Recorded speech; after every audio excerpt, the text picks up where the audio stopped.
The number wasn't a mistake. It wasn't a bad estimate. It was a lie so large, it rewrote reality.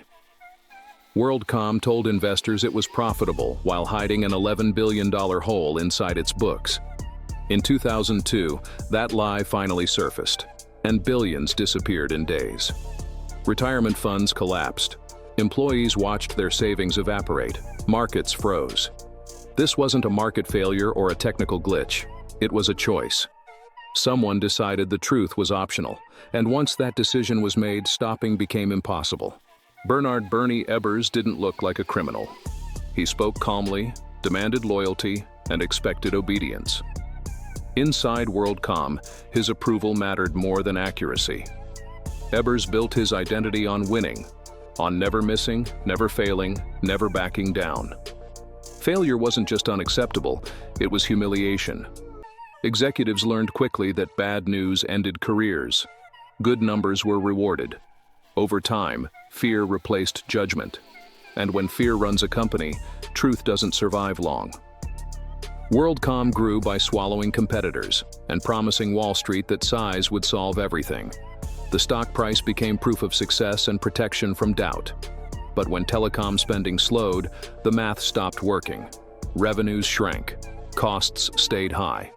Ebbers had massive personal loans tied to his shares and a public image that couldn't survive a stumble.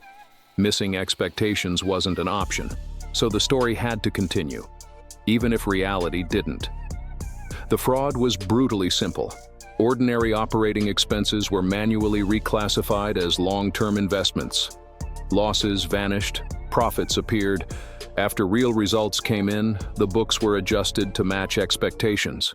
No complex systems, no hidden code. Just people moving numbers by hand, quarter after quarter. A small group knew exactly what they were doing. And once the first lie worked, the next one felt necessary. The fraud didn't explode. It settled in. Inside the company, internal auditors began noticing massive accounting entries with no business logic. The explanations didn't match the documents. When questions were raised, the response wasn't transparency, it was pressure. The message was clear: stop asking. But the evidence kept growing. What started as concern turned into certainty. This wasn't aggressive accounting, it was fabrication. At that moment, WorldCom still had a choice. But admitting the truth meant destroying the illusion, and the illusion was everything. When the fraud was exposed, the collapse was immediate. WorldCom filed for bankruptcy, the largest in U.S. history at the time. The stock imploded, tens of thousands lost their jobs. Pension funds were wiped out. $11 billion hadn't been lost to bad luck or market forces. It had been manufactured. Investors realized the growth they trusted never existed. And trust, once broken at that scale, doesn't recover quietly. Investigators followed the trail upward. Bernard Ebbers didn't enter the numbers himself, but he created the environment that demanded they be faked. He ruled through intimidation, demanded impossible performance, and punished honesty. Reality became the enemy. Ebbers was convicted of fraud and sentenced to 25 years in prison. But the deeper damage went beyond one man. WorldCom showed how easily power turns pressure into silence, and silence into collapse. WorldCom wasn't just an accounting scandal.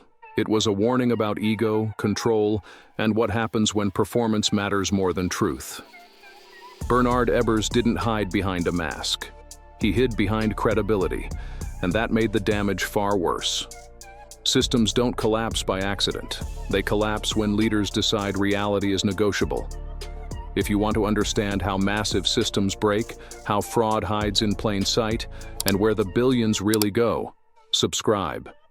More investigations coming.